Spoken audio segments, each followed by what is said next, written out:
Sebelum masuk ke ceritanya, tekan tombol subscribe dan nyalakan lonceng notifikasi agar tidak ketinggalan cerita terbaru dari channel ini. Seperti apa kisahnya? Langsung saja kita masuk ke ceritanya. Sebut saja namanya Baan. Orangnya ganteng, tinggi, berkulit hitam manis, berambut keriting, tapi nggak sampai keribu. Bergigi gingsul dan lesung pipit yang menambah manis saat dia tersenyum.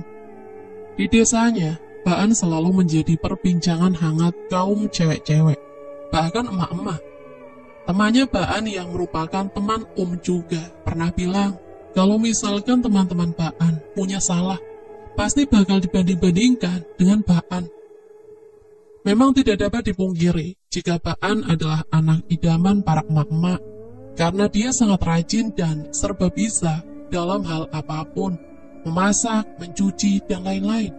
Tapi tidak jarang juga dia mendapat perlakuan kurang mengenakan dari pemuda-pemuda lainnya yang merasa direndahkan oleh emak-emak mereka karena sudah dibanding-bandingkan dengan Baan. Tapi sedikit pun Baan tidak pernah melawan. Malam itu Baan atau nama panjangnya Subhan itu sedang menaiki sepedanya. Sepeda biasa, bukan sepeda motor ya. Dia baru pulang kerja dan kebetulan jalan utama menuju desanya sedang ada perbaikan jalan. Jadi dia pulang lewat jalan memutar, melewati kebun sawit berhektar-hektar luasnya itu. Suara kodok bersaut-sautan menemani perjalanan Baan, ditambah gerimis dan angin dingin yang menusuk sampai ke tulang. Saat itu jalan sawit yang dia lewati masih merupakan jalan berbatu yang di samping-samping jalan kiri dan kanannya terdapat hamparan pohon sawit. Malam semakin dingin ketika tanpa sengaja Baan menabrak sebuah batu besar di tengah jalan. Sepedanya terjatuh. Baan meringis kesakitan saat tangannya tanpa sengaja memegang tumbuhan berduri. Baan segera berdiri dan menaiki sepedanya. Namun sialnya, banyak kempes, mungkin bocor karena tertabrak batu di jalan tadi. Dasar bodoh, kenapa aku saat berangkat pagi tadi tidak membawa senter? Umat Baan pada dirinya sendiri. Untuk beberapa saat Baan duduk di dekat sepedanya, sambil berteduh karena yang tadinya hanya gerimis, ini sudah menjadi hujan deras disertai petir. Baan terus membaca doa agar terlindung dari sambaran petir. Dia terus menunduk, takut, karena cahaya kilat yang menyambar-nyambar itu. Tiba-tiba ada sesuatu menyentuh pundaknya. "Kamu sedang apa di sini?" Tanya sebuah suara lembut seperti suara perempuan. "Numpang berteduh di sini, Dato.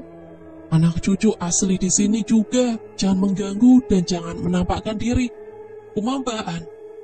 "Hai, jangan takut. Aku manusia sepertimu juga.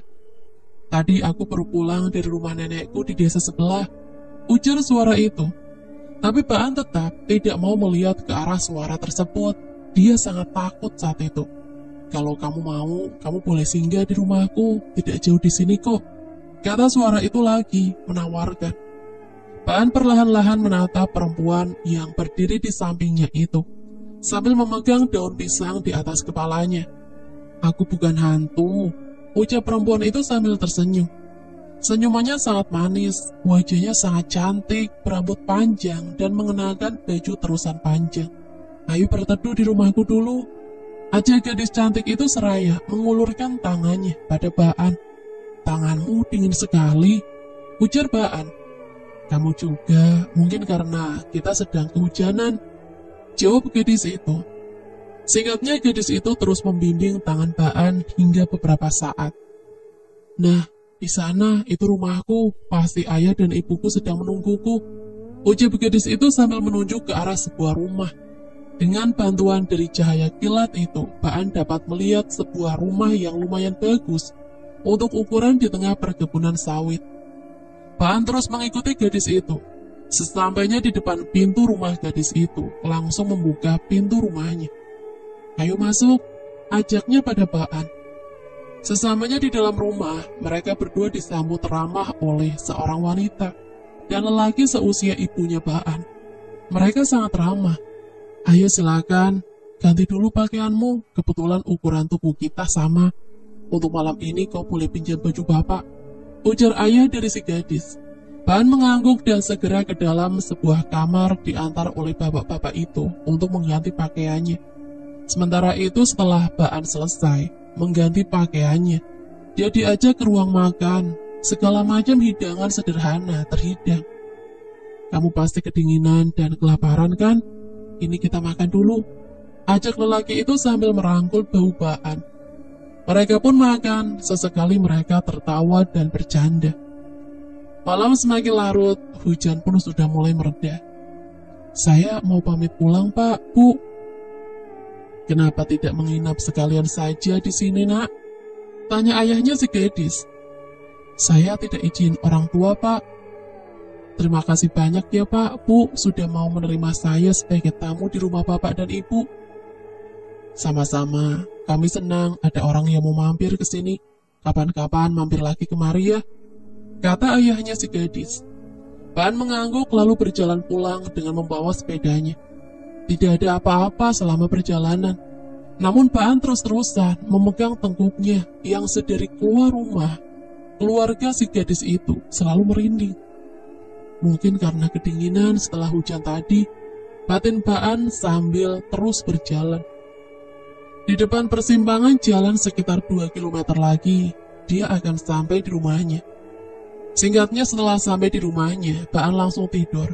Namun matanya seperti enggan terpejam, karena selalu terbayang wajah gadis yang tadi.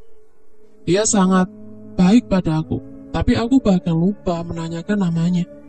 Batin Baan, besok aku akan lewat ke sana lagi, sekalian membawakan buah kelapa untuk mereka, sebagai rasa terima kasihku. Batin Baan lalu dia terlelap dalam mimpinya. Dia bertemu dengan gadis itu lagi. Hari itu Baan berencana untuk mampir lagi ke rumah si gadis. Tapi malam itu Baan terpaksa menginap karena pekerjaannya. Keesokan harinya pun lagi-lagi dia terhalang pekerjaan saat hendak ke rumah si gadis. Di hari keempat, saat pekerjaannya selesai dan dia pun segera berangkat menuju ke rumah si gadis melewati jalanan sawit. Namun di tengah jalan dia dikagetkan oleh penutupan jalan di sana. Ada beberapa orang di situ. Setelah Baan bertanya-tanya dengan orang-orang itu, katanya ada orang yang meninggal di sana dimakan ular. Sebaiknya kau jangan lewat jalan sini dulu, ularnya sedang diburu warga beramai-ramai. Jawab orang itu melarang Baan untuk melewati jalan itu. Dia pun menuruti dan akhirnya pulang dengan wajah lesu. Malam harinya dia juga tidak bisa tertidur karena selalu terbayang wajah si gadis cantik yang tinggal di tengah kebun sawit itu. Rasa rindu yang semakin menjadi-jadi membuat Baan nekat untuk pergi malam itu juga ke rumah si gadis. Baan mengayuh sepedanya dengan cepat. Singkat ceritanya dia pun sampai di persimpangan jalan sawit. Baan terdiam sejenak. Ada rasa khawatir menyerbunya. Tidak, aku tidak boleh takut lewat jalan ini. Mungkin saja ular itu sudah dibunuh para warga tadi siang, gumam Baan. Lalu dia pelan-pelan mengangkat sepedanya, melewati kayu-kayu yang digunakan orang-orang untuk menutupi jalan itu. Baan dengan cepat kembali mengayuh sepedanya. Di tengah perjalanan Baan melihat seseorang laki-laki yang saat menoleh ke arahnya dan terkena senternya. Ternyata orang itu adalah ayah dari si gadis. Baan tersenyum lalu memanggil orang itu. Ngapain kamu malam-malam lewat sini, Nak? Tanya lelaki itu sambil tersenyum.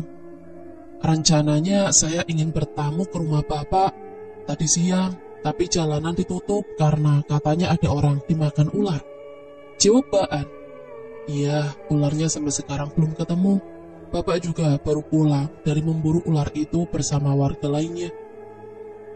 Kamu melewati portal jalan itu ya? Ujar ayahnya si gadis tersenyum. Baan juga tersenyum. Keduanya berjalan menuju rumah si gadis. Kok rasanya dekat ya Pak, rumah Bapak? Tanya Baan.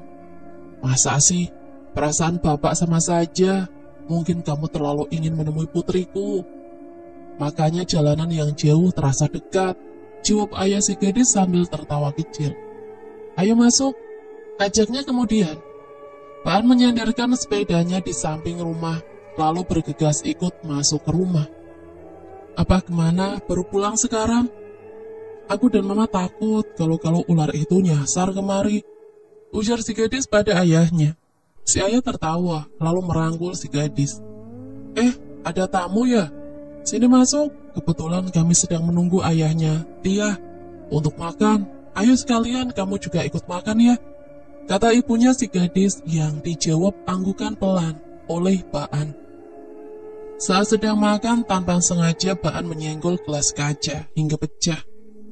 Maaf Pak, Bu, ucap Baan seraya membereskan gelas itu. Tidak apa-apa nak, gelas itu memang rapuh, kata ibunya si gadis sambil tersenyum. Makan pun selesai. Baan duduk-duduk bersama ayah si gadis. Mereka mengobrol ke sana kemari. Oh iya, Bapak lupa ya, kita belum berkenalan, ucap ayahnya si gadis sambil tertawa kecil. Saya Subhan Pak, di tempat saya biasanya saya dipanggil Baan. Kalau saya panggil saja Pak Ahmad, istri saya namanya Bu Rusna. Dan kalau anak gadisku yang cantik itu namanya Tiah, ucap Pak Ahmad memperkenalkan namanya dan juga anak istrinya. Tiah, kemari dulu nak, panggil Pak Ahmad. Tiah keluar seraya membawa 2 gelas kopi dan sepiring keripik, ulat atau jamur. Setelah Tiah keluar, bapaknya masuk ke dalam. Baan dan Tiah kemudian berkenalan dan mulai akrab mengobrol ke sana kemari. Tak terasa sudah hampir pagi. Sayup-sayup Baan mendengar suara azan dari desa. Astaga, ternyata sudah hampir pagi. Tidak terasa ya, kata Baan menatap gadis cantik di sebelahnya yang juga sedang menatapnya sambil tersenyum. Aku pulang dulu ya, pamitkan sama ayah dan ibumu. Soalnya aku takut jika kesiangan lewat portal jalan itu akan ketahuan warga, ucap Baan. Tiah tersenyum manis seraya mengangguk. Besok kalau kemari lagi bawakan aku kelapa ya, pesan Tiah sambil memegang lengan Baan. Ada rasa aneh menyelimuti tubuhnya. Badannya tiba-tiba terasa gemetar karena memang baru pertama kalinya dipegang oleh perempuan selain ibunya di rumah. Baan mengambil sepedanya di samping, lalu setelah itu dia langsung menaiki sepedanya. Ingat ya, bawakan aku kelapa, ujar gadis itu. Baan mengangguk dan melambaikan tangan ke arah gadis tersebut. Dari mana saja kau Han? Tanya ibunya yang baru selesai sholat itu. Maaf mah, aku dari rumah teman, jawab Baan seraya duduk di dekat ibunya. Semalaman kau tidak pulang? Tanya ibunya. Maaf mah. Benar, kau dari rumah temanmu. Temanmu yang mana? Tadi malam setelah kau pergi, ada teman-temanmu teriak memanggil kamu. Katanya mau mengajakmu jaga malam di pos kampling, kata ibunya. Teman baruku mah. Siapa? Tiah mah. Tapi bener mah, cuma teman. Dan saat aku ke rumahnya pun di sana ada orang tuanya. Bahkan ayahnya dan ibunya juga sangat baik padaku. Jawab Baan cepat, takut ibunya marah. Ibunya Baan menarik nafas panjang. Iya, berteman sewajarnya saja Han, jangan sampai kau menghamili anak orang, ujar ibunya. Kami cuma ngobrol mah, kami tidak melakukan apapun. Ya sudah, apa kamu sudah sholat? Nanti sajalah mah, aku ngantuk. Seraya pergi ke dalam kamarnya. Ibunya menggeleng. Sekitar jam 3 sore Baan masih tertidur. Han, bangun, sudah sore, ujar ibunya membangunkan Baan. Dengan cepat Baan langsung bergegas bangun dari tidurnya dan keluar dari kamar. Mau kemana kamu Han? Mau memetik kelapa muda mah. Batangnya licin Han, kena air hujan, baru saja hujannya berhenti. Sebaiknya jangan naik pohon dulu, nanti jatuh, kata ibunya melarang. Namun Baan tidak mempedulikan larangan ibunya. Dia tetap mengambil parang dan turun ke tanah menuju pohon kelapa. Pohonnya memang masih basah dan licin, tapi Baan tidak menyerah begitu saja. Dia tetap memanjat. Beberapa saat kemudian akhirnya dia berhasil naik dan menjatuhkan beberapa buah kelapa. Ini adalah alasanku untuk bisa bertemu Tiah lagi, batin Baan sembari tersenyum. Azan maghrib berkumandang. Ayo sholat dulu Han, nanti lagi mengerjakan itu, ajak ibunya. Singkatnya, setelah selesai sholat maghrib, Baan hendak langsung pergi ke rumah Tiah. Mau kemana lagi, Han? Kamu kan belum makan seharian, ujar ibunya seraya menutup pintu rumah. Baan menggaruk kepalanya yang tidak gatal. Makan dulu baru boleh pergi, jangan dibiasakan numpang makan sama orang terus. Baan pun menuruti ibunya. Mereka berdua makan dengan lahap. Ikan lundu goreng dan nangka rebus ditambah sambal uminting atau sambal kemiri. Setelah selesai makan dan membantu ibunya membereskan piring-piring kotor, Baan pun langsung pamit untuk pergi ke rumah Tiah. Iya, nanti pulangnya jangan malam-malam ya, jangan menginap lagi, pesan ibunya. Baan mengangguk lalu kemudian segera mengayuh sepedanya. Tidak lupa dia juga sudah membawa beberapa buah kelapa. Sepanjang perjalanan, Baan membayangkan wajah gadis dambaan hatinya itu sambil tersenyum-senyum. Hingga dia tidak menyadari ada ular besar yang sedang menyeberang jalan. Baan menabrak tubuh ular itu. Sesaat setelah dia menyadarinya, Baan pun langsung lari menjauhi ular itu. Namun sebelum dia berhasil lari, kakinya sudah lebih dulu ditabrak oleh ekor ular tersebut hingga membuat Baan jatuh. Saat dia terjatuh, ular besar itu langsung melilitnya. Baru beberapa saat saja berada di dalam lilitan ular itu, Baan sudah merasakan dadanya sesak, sulit mengambil nafas. Namun di saat-saat seperti itu, pertolongan datang. "Berhenti!" teriak seorang laki-laki dari kegelapan, sambil mengisyaratkan dengan tangannya. Anehnya perlahan-lahan ular itu langsung mengendorkan lilitannya pada tubuh Baan. Dan setelah terlepas, ular itu segera pergi ke sisi jalan. "Kamu tidak apa-apa kan, Baan?" tanya si lelaki itu yang ternyata adalah ayah si gadis. Baan menggeleng pelan, dadanya masih terasa sakit. Ayah si gadis itu pun segera membantu Baan dan memapahnya menuju rumah. Singkatnya, saat mereka sampai di rumah, ibu dan Tiah kaget melihat Baan yang dipapah oleh ayah Tiah. "Kenapa, Bah?" tanya Tiah. "Panjang ceritanya, nanti saja Abah ceritakan. Sekarang lebih baik kau sediakan ramuan untuk Baan. Sepertinya dia masih syok," ujar ayahnya Tiah. Beberapa saat kemudian Tiah muncul lagi sembari membawa segelas air berwarna hijau, lalu memberikan gelas itu pada ayahnya. "Ayo minum dulu, biar kamu lebih tenang," kata ayahnya Tian seraya meminumkan air berwarna hijau pekat itu ke mulut Baan. Saat Baan meminumnya, yang pertama dia rasakan adalah rasa pahit yang teramat sangat. "Sudah, Pak, saya sudah tidak kuat," ujar Baan menolak minum air berwarna hijau itu lagi. Ayahnya Tiah lalu menceritakan tentang Baan yang dililit ular tadi. Dan setelah selesai bercerita, ayahnya Tian pun segera pamit pergi. "Tian, kamu temani Baan ya," kata ayahnya Tian sebelum pergi. Tian mengangguk lalu duduk di sebelah Baan. Mereka berdua tidak berbicara apapun. Baan masih takut, tubuhnya pun gemetar. "Kamu menginap saja di sini. Aku takut kalau kamu pulang nanti diserang ular itu lagi," kata Tiah seraya menyandarkan kepalanya di bahu Baan. Baan menarik napas panjang, lalu membelai rambut lembut gadis itu. "Tiah, cara ayahmu mengusir ular itu sangat hebat. Apakah ayahmu seorang pawang ular?" tanya Baan. Gadis itu mengangkat kepalanya, lalu menatap wajah Baan. Nafasnya hangat terasa. "Kamu mau lihat?" tanya Tiah seraya bangun dari duduknya, lalu berjalan ke dalam sebuah kamar. Sesaat kemudian dia keluar lagi sambil membawa sesuatu yang ternyata adalah seekor ular berwarna kuning keemasan. "Ini peliharaan ayahku, kau mau pinjam?" kata Tiah seraya menyodorkan ular itu pada Baan. Baan terlonjak, kaget begitu disodorkan ular tersebut. Jangan! Itu kan ular berbisa, Tiah," ujar Baan menghindar. "Kamu takut ya?" tanya gadis itu sambil tertawa terbahak-bahak. Lalu masih dengan tawanya, gadis itu kemudian membawa ularnya masuk, dan beberapa saat kemudian dia keluar lagi.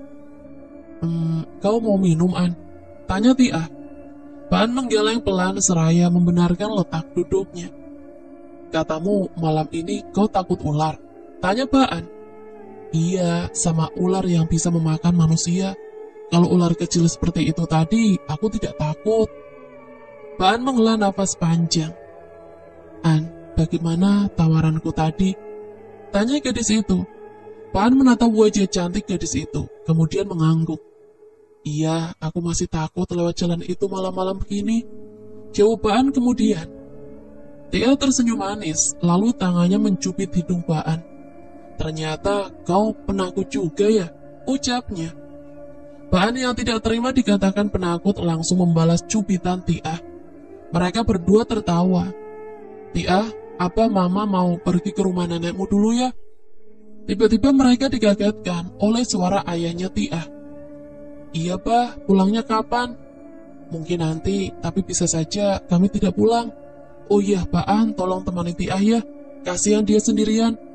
Katanya, Baan dan Tia mengangguk bersamaan. Lalu kedua orang tua Tia itu pun langsung keluar, berjalan menuju rumah neneknya. Beberapa saat hening setelah kepergian ayah dan ibu Tia tadi. An, kamu sudah ngantuk belum? Belum, aku merasa suasananya berubah ya setelah orang tuamu pergi. Baan, kau membuatku takut, kata Tia tanpa sadar langsung memeluk Baan. Tidak, maksudku suasananya jadi sepi. Aku tidak menakutimu, ujar Baan cepat. Baan merasakan sesuatu yang luar biasa saat dia dipeluk oleh gadis itu. Rasa hangat menjalar tubuhnya. Tia, jangan begini, ujar Baan pelan seraya melepas pelukan gadis itu. Maaf, aku takut sekali, kata Tia menunduk setelah melepaskan pelukannya pada tubuh Baan. Kamu sudah mempunyai kekasih ya? Tanya Tia. Baan menggeleng. Aku tidak punya, kau sendiri sudah punya. Baan balik bertanya. Mana ada lelaki yang mau pacaran denganku, gadis yang tinggal di tengah perkebunan sawit, kurang pergaulan. Jawab Tia sambil tersenyum lesu. Tia, sejujurnya, sejak kita bertemu malam itu, aku selalu memikirkanmu. Aku berusaha kemari, tapi selalu gagal, dan pada saat malam aku bertemu ayahmu itu, aku rela melewati portal jalan untuk menemuimu. Dan malam ini juga, aku mempertaruhkan nyawaku untuk kemari. Andai tidak ada ayahmu, mungkin sekarang aku sudah berada di dalam perut ular itu, kata Baan. Aku senang bisa berkenalan dengan seorang lelaki sepertimu, ucap Tia tersenyum. Tia, sejujurnya aku belum pernah sedekat ini dengan perempuan. Aku bahkan tidak tahu caranya mendekati perempuan. Tapi malam ini aku ingin mengatakan sesuatu, kata Baan sengaja mengatur kalimatnya. Apa? Tanya Tia mengerutkan keningnya. Aku ingin kamu menjadi kekasihku. Sementara aku bekerja dan menabung untuk melamarmu, apa kamu mau? Tanya Baan dengan jantung berdebar-debar kencang. Gadis itu tersenyum senang, lalu dia menganggukkan kepalanya, tanda bersedia jadi kekasih Baan. Alhamdulillah, terima kasih ya Allah, ucap Baan. Kamu berlebihan ujar Tia seraya menepuk pelan bau Baan. Bukan berlebihan sayang, aku hanya bersyukur karena telah mendapatkan gadis secantik kamu. Tia tersipu malu mendengar ucapan Baan. Apakah sebelum ini kau juga pernah punya kekasih? Tia mengangguk pelan.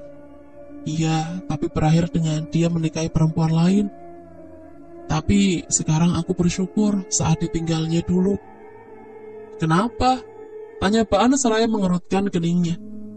Ya, karena sekarang aku menemukan lelaki yang sangat tampan dan baik sepertimu. Malam itu menjadi sangat indah. Keduanya mengobrol hingga pagi azan subuh terdengar. Sudah subuh, aku pulang dulu ya. Masih gelap, tunggu sebentar lagi sampai terang. Raya Tia seraya memeluk Baan lagi. Baan menghela nafasnya. Di dalam hatinya dia sudah membayangkan ibunya yang marah karena lagi-lagi Baan pulang pagi. Namun rasa takut pada kemarahan ibunya menjadi sirna saat dia sudah dipeluk gadis cantik itu yang kini telah resmi jadi kekasihnya. Baan memeluk gadis itu sambil mengelus-elus rambutnya. Matanya sudah terasa sangat berat, namun dia tidak ingin memejamkan matanya, walau hanya sesaat. Kegelapan mulai menghilang, pagi telah datang. "Aku pulang ya, sudah pagi," kata Baan yang dijawab anggukan oleh gadis itu. Kemudian saat Baan berdiri, gadis itu memeluknya lagi, dan kali ini perlahan-lahan mencium pipi Baan. "Hati-hati ya, nanti datang lagi kemari," ucap gadis itu sembari tersenyum. "Tapi nanti sore aku ada kerjaan sayang." Tia memasang wajah cemberut setelah mendengar jawaban Baan. "Pokoknya aku tidak mau tahu, kamu harus kesini nanti malam." Baan menarik napas panjang. "Baiklah, nanti akan kuusahakan," kata Baan akhirnya. "Aku menyayangimu," bisik Tia. "Aku juga, aku sangat-sangat menyayangimu," jawab Baan seraya mencium pipi Tia. "Aku tunggu," teriak Tia setelah Baan sudah jauh. Pagi itu berkabut. Jarak pandang Baan jadi terbatas karena kabut yang tebal. Singkat cerita, dia sampai di rumah, dan saat dia menyandarkan sepedanya, tiba-tiba pintu rumah terbuka. Ibunya Baan berdiri dengan wajah marah. "Tidak usah pulang saja, Han," bentak ibunya yang masih berdiri di depan pintu. "Maaf, Ma, tadi malam aku dililit ular, dan aku terpaksa menginap di rumah pacarku." "Sejak kapan kau punya pacar?" tanya ibunya mengurutkan keningnya. Sejak tadi malam, Ma." "Astagfirullah, daripada pacar-pacaran begitu, nanti ujung-ujungnya anak orang kau hamili. Lebih baik kau langsung menikahi saja," ujar ibunya. "Tapi Ma, aku belum punya uang. Kalau kau serius dengan perempuan itu, hari ini juga kita akan pergi ke rumahnya. Masalah uang tidak perlu kau pikirkan, Uma bisa menjual tanah jika mahar yang dipintanya tinggi," kata ibunya Baan lagi. Baan tersenyum seraya membayangkan dia dan Tia menikah. "Jadi hari ini kita langsung bawa seserahannya, Ma?" "Seserahannya nanti kalau lamarannya sudah resmi. Hari ini kita tanyakan dulu pada orang tuanya, mau apa tidak menerima kamu jadi suami anak mereka," jawab ibunya Baan. Mendengar jawaban ibunya, mata Baan yang tadi mengantuk seketika jadi jreng. Dia pun bergegas mandi dan berpakaian rapi, sementara ibunya sedang memasak makanan di dapur. Sekitar jam 8 pagi keduanya makan telur goreng sambal sarai dan nasi putih hangat. Setelah selesai makan, Baan dan ibunya pun berangkat menuju rumah Tia. Mereka menggunakan jasa ojek untuk mengantar mereka ke tempat tujuan. Singkat cerita, mereka pun sampai di dekat portal. Baan dan kedua tukang ojek itu segera memindahkan portal ke sisi jalan agar motor mereka bisa lewat, lalu mengembalikan portal itu lagi ke tengah jalan. Mereka pun melanjutkan perjalanan. Namun Baan dibuat kaget saat tiba di lokasi rumah Tia. Dia tidak melihat ada apa-apa di sana selain pohon sawit. "Di mana rumah pacarmu itu, Han?" tanya ibunya. "Seharusnya di sini, Ma. Tapi kok tidak ada ya?" kata Baan bingung. "Coba cari lagi, mungkin kamu salah." Mereka kemudian melanjutkan perjalanan lagi untuk mencari rumah Tia. Namun nihil. Rumah gadis itu tidak kunjung ditemukan, padahal sudah berjam-jam mereka memutari tempat itu. Dengan wajah lesu, Baan mengatakan, "Kita pulang saja, Ma," ujar Baan. Dan saat mereka sampai di portal, mereka berpapasan dengan orang. "Wah, dari mana kalian ini?" tanya orang itu, lelaki tua. Ibunya Baan pun menjelaskan sekalian menanyakan tentang rumah pacar dari Baan. "Siapa nama ayahnya, Han?" "Ahmad," jawab Baan singkat. Orang itu mengerutkan keningnya saat mendengar nama Ahmad. Ahmad yang punya anak gadis cantik itu?" tanya orang tersebut. Baan mengiyakan dengan cepat. "Beberapa puluh tahun lalu, sebelum perkebunan sawit ini ada, Pak Ahmad dan keluarganya memang tinggal di dalam sana, tapi mereka sudah meninggal semua," ujar orang itu. Ibunya Baan mengerutkan keningnya, lalu melihat ke arah Baan. "Tidak, Pak, tidak mungkin. Tia masih hidup. Bapak jangan menyebar berita tidak benar," ujar Baan tidak terima kekasihnya disebut sudah meninggal. Lelaki tua itu tertawa kecil. Sudah kalian mencari rumah mereka di dalam sana? Apa kalian menemukannya? Tidak kan? Tanya orang itu. Memang sudah banyak kejadian-kejadian aneh di sana. Dulu juga ada beberapa orang pekerja sawit yang disasarkan oleh keluarga itu. 1 meninggal dan 3 orang sakit. Baan menggeleng, namun belum sempat dia berbicara, ibunya sudah lebih dulu bertanya pada orang itu. Saya sudah lama tinggal di desa ini, tapi sama sekali belum pernah mendengar cerita itu tentang keluarga Pak Ahmad, ujar ibunya Baan. Kejadian itu sudah sangat lama, Bu, sewaktu saya masih berusia 20 tahunan, dan sekarang usia saya sudah 70 tahun. Kurang lebih 50 tahun yang lalu, di sana adalah perkebunan sayur milik Pak Ahmad. Dia tinggal di tengah hutan yang dikelilingi oleh kebun-kebunnya. Pak Ahmad memiliki anak gadis yang sangat cantik, namanya Bastiah, atau biasa dipanggil Tia oleh warga sekitar. Bastiah seumuran saya. Kejadian memilukan itu terjadi pada saat malam di musim kemarau. Pada malam itu, ayah dan ibunya pergi ke desa menjenguk neneknya Bastiah yang sedang sakit. Bastiah tidak bisa ikut karena harus tinggal di rumah untuk menjaga padi yang ada di rumah mereka. Namun pada saat pagi harinya, saat Pak Ahmad dan istrinya pulang, mereka sangat kaget dan tidak percaya dengan apa yang mereka lihat. Rumah mereka hangus, terbakar tanpa sisa, kecuali sesosok tubuh yang menghitam karena terbakar oleh api. Terbaring beberapa meter dari rumah mereka yang terbakar itu. Dan tubuh itu adalah Bastiah. Dia meninggal secara mengenaskan. Dugaan warga saat tubuhnya terbakar, Bastiah mencoba melompat turun ke tanah untuk menyelamatkan diri. Namun sayang, kematian itu tidak dapat dihindarinya. Sejak kejadian itu, Pak Ahmad dan istrinya sering cerita kalau setiap malam mereka selalu didatangi oleh arwah Bastiah. Hingga sampai suatu hari, Pak Ahmad dan istrinya ditemukan sudah tidak bernyawa di bekas tanah rumah mereka, dengan tubuh yang membiru, dan di bagian tangan mereka ditemukan bekas gigitan ular berbisa, yang diduga adalah sebuah kesengajaan untuk mereka mengakhiri hidupnya. Mereka bunuh diri dengan cara menggigitkan ular berbisa di bagian tubuh mereka. Sungguh air yang sangat tragis untuk diingat kembali. Cerita lelaki tua itu. Seketika dada Baan terasa sesak. Bagaimana tidak, seorang gadis cantik yang mampu membuka hati Baan ternyata adalah hantu. Dan hantu itu sudah berusia 70 tahun. Iya, saya pernah mendengar cerita itu.